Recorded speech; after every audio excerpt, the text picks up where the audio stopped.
Assalamualaikum warahmatullahi wabarakatuh. Saya Ridayana Syahrani dengan NIM 0704212048, kelas Biologi 2 akan menjelaskan materi tentang sistem pencernaan. Aktivitas makan itu meliputi prehensi, salivasi, mastikasi, deglutisi, digesti, absorpsi, dan juga ekskresi atau defekasi.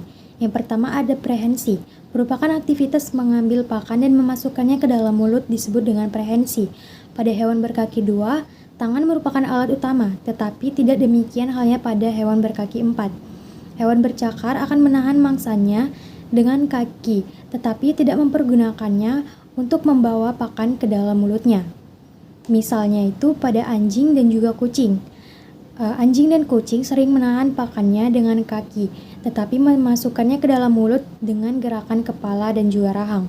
Pada semua hewan ternak, bibir, gigi, dan lidah merupakan alat prehensi utama, namun kepentingannya tidak sama. Pada kedua bibir atas lebih menonjol peranannya pada tugas prehensi. Oleh karena itu, bibir atas pada kuda sangat peka, kuat, dan dapat bergerak. Pada waktu merumput, bibir itu akan menempatkan rumput di antara gigi pemotong yang menggigit putus rumput tersebut. Bila rumput tersebut disabitkan, rumput yang lepas itu dikumpulkan oleh bibir dengan bantuan lidah. Sedangkan pada sapi, alat prehensi utamanya adalah lidah. Bibirnya kurang mudah bergerak. Lidah sapi yang panjang dan kuat serta kasar dapat bergerak dan mampu dijulurkan keluar mulut dan mudah dibelitkan sekeliling rumput, yang kemudian ditarik ke antara gigi seri di bawah dan bantalan gigi atau dental pad di atas dan diputuskan. Pada domba mempunyai bibir atas yang bercelah sehingga dapat merumput sampai dekat tanah. Pada gigi seri dan lidah merupakan alat prehensi utama, tetapi lidah itu tidak dijulurkan waktu merumput. Bahan pakan yang masuk ke dalam saluran pencernaan disebut dengan ingesta. Cara minum hewan karnivora dan herbivora berbeda. Anjing dan kucing menyerodok air dengan ujung belas lidahnya, sedangkan jenis hewan piaraan lainnya memasukkan cairan ke dalam mulut dengan cara menyedot. Lidah akan menciptakan tekanan negatif dalam mulut. Kerjanya seperti piston sebuah pompa dan tersedotlah air masuk ke dalam mulut. Pada susu di dalam puting, susu bertekanan sedikit lebih tinggi daripada tekanan pada atmosfer, sehingga susu tersebut dipaksa mengalir ke dalam mulut yang tekanannya lebih rendah daripada atmosfer karena kerja lidah. Kemudian selanjutnya ada proses salivasi. Bahan pakan yang masuk ke dalam mulut dicampur dengan cairan ludah atau saliva dan proses ini disebut salivasi atau insalivasi. Lidah merupakan hasil sekresi kelenjar ludah. Saliva campuran yang diperoleh dari mulut adalah zalir yang tidak berwarna dan sedikit keruh, mengandung sejumlah kecil elektrolit, protein, dan amilase pada beberapa hewan. Juga sel-sel lepas dari mukosa pipi dan limfosit dari jaringan limfoid dalam mulut dan teka pada faring.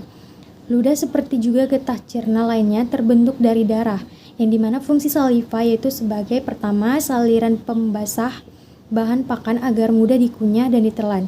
Yang kedua itu sebagai pelarut beberapa zat pakan sehingga dapat mengenai reseptor-reseptor rasa untuk dapat diperbedakan berbagai macam rasa pada pakan.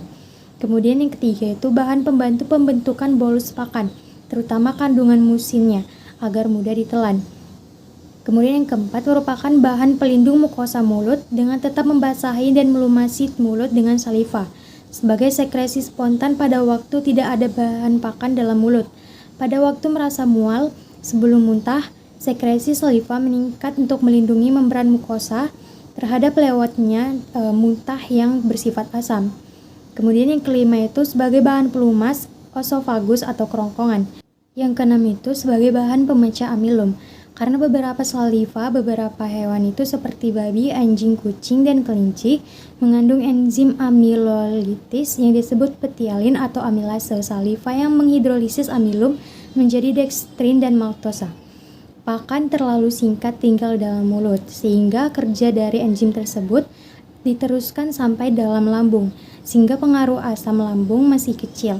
Karena enzim itu masih dapat bekerja dalam kondisi yang agak asam, banyak enzim lain seperti lipase, maltase, peroksidase, dan enzim mukolitis bisa ditemukan dalam saliva. tetapi mereka berasal dari bakteria yang normal tinggal dalam mulut atau dari pecahan sel-sel mukosa di pipi. Yang ketujuh, sebagai pembantu termoregulasi karena kelenjar ludah menyediakan air yang mudah berevaporasi atau menguap dari mukosa pipi. Pada atmosfer yang panas dan kering, mulut yang kering secara refleks akan mengandung sekresi saliva berair yang cepat menguap pada waktu hewan terengah-engah.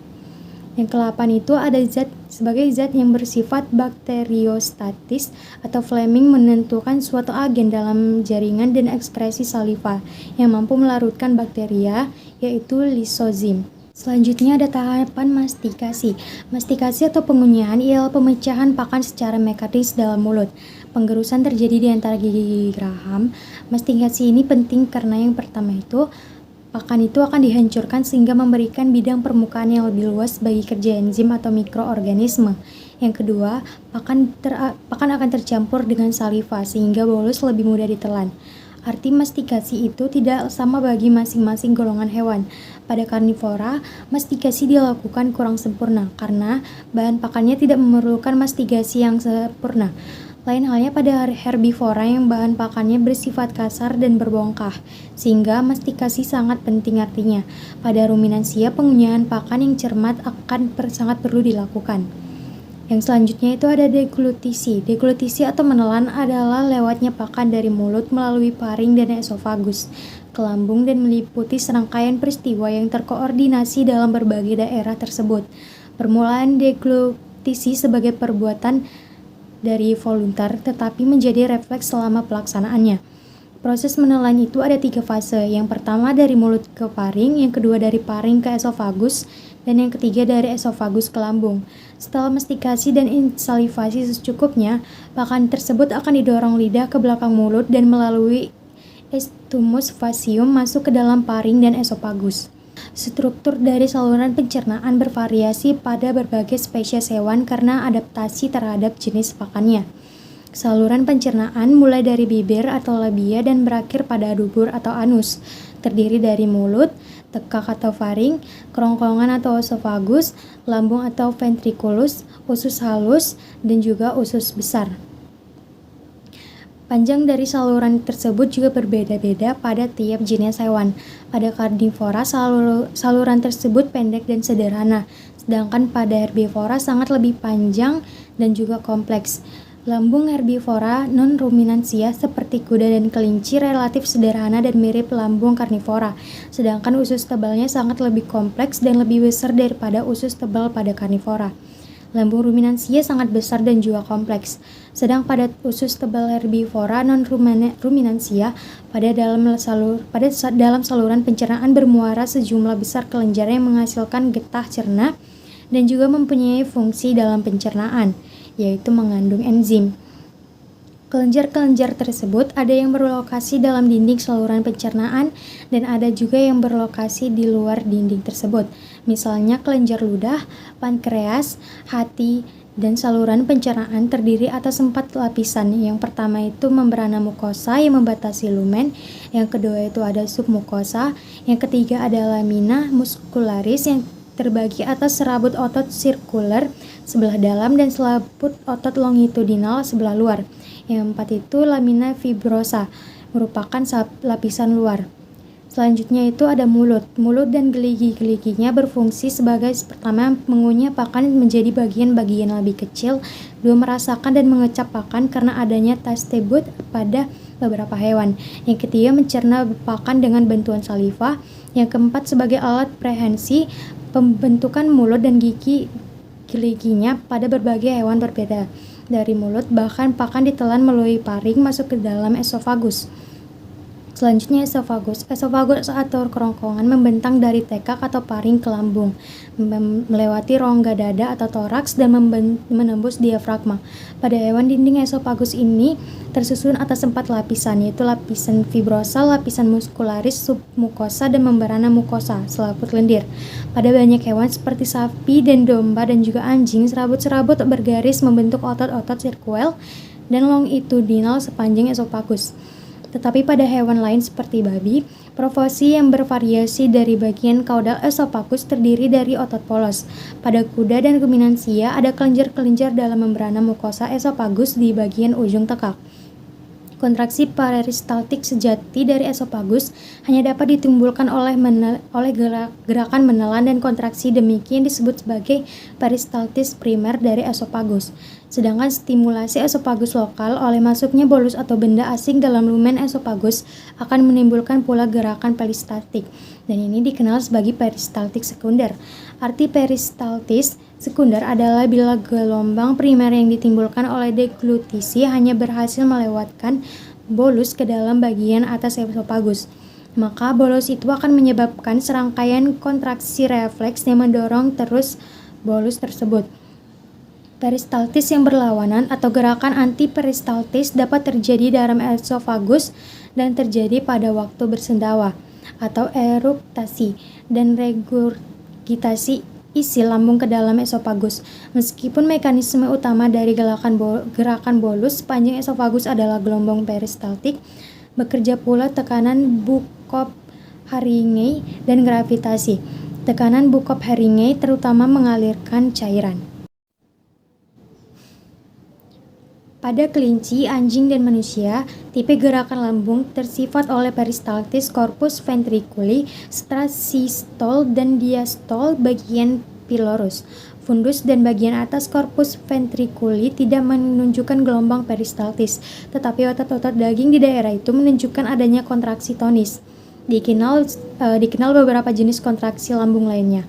Aktivitas otot-otot dari dinding lambung adalah otonom, dalam hal ini menyerupai otot jantung. Selanjutnya ada lambung. Lambung terletak tepat di bawah diafragma di dalam rongga abdomen atas, di mana secara fisiologis lambung dapat dibagi dalam dua bagian utama, yaitu korpus dan antrum. Fundus terletak pada ujung atas korpus gastriculum, di mana lambung akan menyekresikan cairan pencernaan yang disebut juga dengan getah lambung. Getah lambung disekresikan oleh glandula gastrika yang ditemukan di hampir seluruh dinding luar dari korpus gastricum, di mana lambung makanan akan tercampur dengan getah lambung melalui pengadukan. Campuran makanan yang diingesti dengan getah pencernaan itu dinamakan dengan kimus. Getah lambung akan mencerna makanan secara kimiawi karena mengandung zat-zat berikut. Yang pertama itu asam lambung atau HCl, berfungsi mematikan bakteri yang terdapat di dalam makanan yang kita makan, mengubah sifat protein, dan juga mengaktifkan enzim pepsinogen menjadi pepsin. Yang kedua yaitu enzim pepsin, berfungsi merombak protein menjadi pepton. Yang ketiga enzim renin, berfungsi mengubah kaseinogen menjadi kasein. 4. Hormon gastrin, berfungsi mengaktifkan enzim trypsinogen untuk membentuk enzim trypsin. Mukus disekresikan dari sel-sel pada permukaan membran mukosa yang berfungsi untuk melapisi permukaan membran mukosa agar terlindung dari pencernaan oleh asam HCl.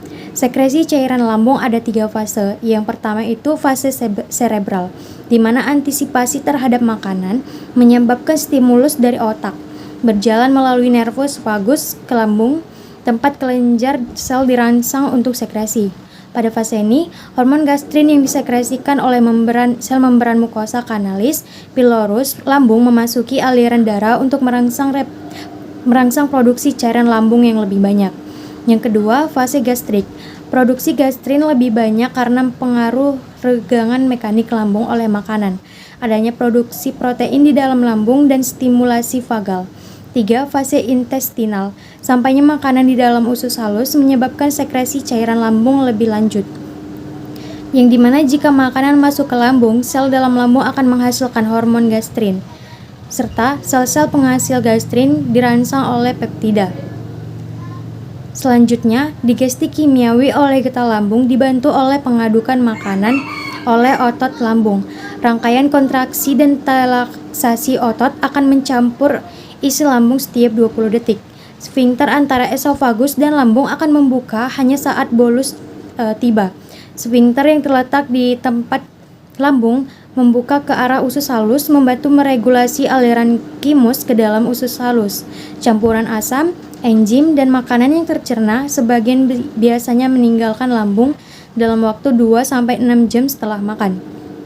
Nah, dalam keadaan istirahat, lambung akan berkontraksi sehingga jika waktu makan berikutnya itu tidak tiba, maka akan terjadi gelombang peristaltik yang menyebabkan nyeri lapar mendadak pada bagian perut. Selanjutnya ada usus halus. Hidrolisis enzimatik dari makromolekul dari makanan sebagian besar terjadi di dalam usus halus, di mana aktivitas peristaltik usus halus sangat meningkat setelah kita makan, karena disebabkan oleh masuknya kimus ke dalam duodenum. Di dalam duodenum, kimus dari lambung akan bercampur dengan getah-getah pencernaan dari pankreas, hati, dan kantung empedu, serta dari sel-sel kelenjar dari dinding usus halus.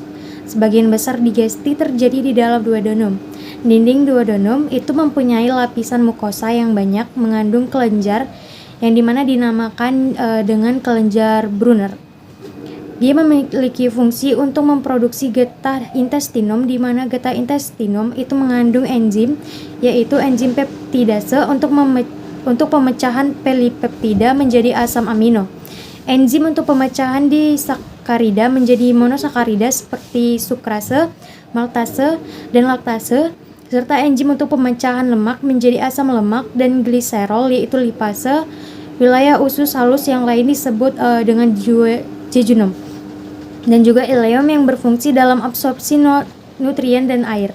2/5 bagian atas adalah jejunum dengan panjang lebih kurang 2-3 meter dan ileum dengan panjang lebih kurang 4-5 meter. Pencernaan terakhir dan absorpsi disakarida, peptida, asam lemak, dan monogliserida merupakan fungsi dari filus-filus yang membatasi permukaan dalam dari usus halus. Bahan yang belum dicerna dan diabsorpsi dalam usus halus akan diteruskan melalui sphincter ileosaceum ke dalam intestinum crassum. Relaksasi ini terjadi ketika gelombang peristaltis mendekat dan terjadi kontraksi ketika gelombang benar-benar sampai pada sphincter. Selanjutnya ada usus besar. Lapisan usus besar dari dalam keluar adalah selaput lendir, lapisan otot melingkar, lapisan otot memanjang, dan juga jaringan ikat. Fungsi utama usus besar ialah untuk menyimpan feses sebelum defekasi. Feses merupakan massa padat yang terbentuk dari sisa-sisa makanan yang tidak tercerna lagi, komponen empedu yang tidak diserap dan cairannya. Semuanya diekstraksi oleh H2O dan garam dari isi lumen di dalam kolon. Motilitas utama terjadi di kolon yaitu kontraksi haustra yang dipicu ritmisitas autonom dari sel-sel otot polos kolon. Proses ini tidak mendorong isi dalam usus melainkan mengaduk maju mundur secara perlahan sehingga isi tersebut terpajan ke mukosa penyerapan. Beberapa saat setelah makan akan terjadi peningkatan motilitas dan terjadi pergerakan massa, yakni mendorong isi kolon ke bagian distal usus besar yang merupakan tempat penyimpanan sampai terjadinya proses defekasi. Usus besar tidak mengeluarkan enzim pencernaan apapun karena telah selesai saat kimus menuju kolon.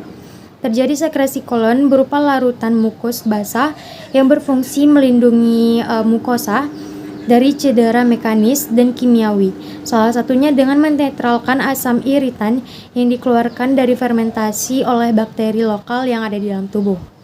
Dalam keadaan normal, kolon dapat menyerap garam dan H2O. Penyerapan natrium dilakukan secara aktif dan penyerapan klorida secara pasif menuruni gradien listrik serta H2O secara osmotik. Elektrolit serta vitamin K yang disintesis oleh bakteri kolon juga akan diserap. Di bawah sekum terdapat appendix vermiformis yang berbentuk seperti cacing sehingga dinamakan juga dengan umbai cacing. Kemudian ada kolon ascendens panjangnya 13 cm yang terletak di bawah abdomen sebelah kanan, membujur ke atas dari ileum ke bawah hati. Lalu usus buntu merupakan bagian dari usus besar yang muncul seperti corong dari ujung sekum, mempunyai pintu keluar yang sempit. Sebagai suatu organ pertahanan terhadap infeksi, kadang usus buntu bereaksi secara hebat dan juga hiperaktif yang bisa menimbulkan perforasi dindingnya ke dalam rongga abdomen. Selanjutnya ada kolon transversum. Kolon ini membujur dari kolon ascendens sampai kolon descendens. Kemudian kolon descendens, kolon yang panjangnya 25 cm terletak di bawah abdomen sebagian kiri, membujur dari atas ke bawah dan flexura linealis sampai ke depan ileum kiri bersambungan dengan kolon sigmoid. Lalu ada kolon sigmoid. Kolon sigmoid merupakan lanjutan dari kolon descendens. Ujung bawahnya berhubungan dengan rektum. Lalu rektum terletak di bawah kolon sigmoid yang berhubungan dengan usus besar dengan anus. Selanjutnya itu ada anus. Anus adalah bagian dari saluran pencernaan yang menghubungkan rektum dengan bagian luar dari tubuh. Dinding anus diperkuat oleh 3 sfinkter, yaitu sfinkter ani internus sebelah atas yang bekerja tidak menurut kehendak. Lalu ada sfinkter levator ani yang bekerja tidak menurut kehendak, dan juga sfinkter ani externus sebelah bawah yang bekerja menurut kehendak. Di dalam usus besar terjadi absorpsi air melalui proses osmosis. Feses atau zat buangan dari sistem pencernaan menjadi semakin padat saat digerakkan di sepanjang kolon oleh peristaltis, di mana flora normal yang terdiri dari bakteri yang tidak berbahaya dalam kolon seperti E. coli menyusut sepertiga berat kering dari feses. Bagian ujung usus besar adalah rektum, yang merupakan tempat feses disimpan hingga bisa dibuang. Di antara rektum dan anus terdapat 2 sfinkter, yang sebelah dalam bersifat tidak sadar dan yang sebelah luar bersifat sadar.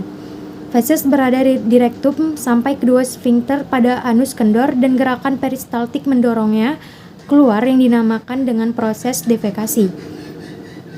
Kelenjar pencernaan itu yang pertama ada pankreas. Pankreas adalah kelenjar lonjong berwarna keputihan yang terletak dalam simpul yang terbentuk dari duodenum dan permukaan bawah lambung. Pankreas membantu digesti kimiawi dengan menghasilkan larutan basa yang kaya bikarbonat serta sejumlah enzim-enzim. Bikarbonat menetralisasi keasaman kimus dan bertindak sebagai buffer.